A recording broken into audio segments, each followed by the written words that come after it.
गणदैवताय गणाध्यक्षाय धीमहि गुणशरीराय गुणमण्डिताय गुणेशानाय धीमहि गुणातीताय गुणाधीशाय गुणप्रविष्टाय धीमहि एकदन्ताय वक्रतुण्डाय गौरीतनयाय धीमहि गजेशानाय भालचन्द्राय श्रीगणेशाय धीमहि एकदन्ताय वक्रतुण्डाय गौरीतनयाय धीमहि गजेशानाय भालचन्द्राय श्रीगणेशाय धीमहि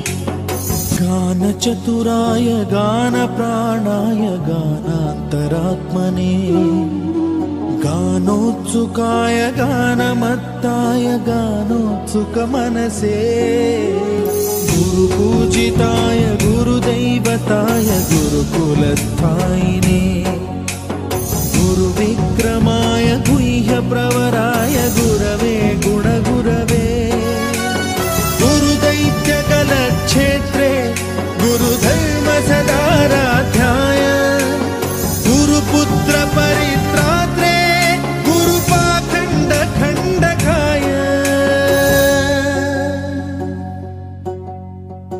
गीतसाराय गीततत्त्वाय गीतगोत्राय धीमहि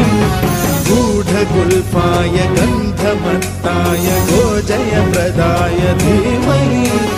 गुणातीताय गुणाधीशाय गुणप्रविष्टाय धीमहि एकदन्ताय वक्रतुण्डाय गौरीतनयाय धीमहि गजेशानाय भालचन्द्राय श्रीगणेशाय धीमहि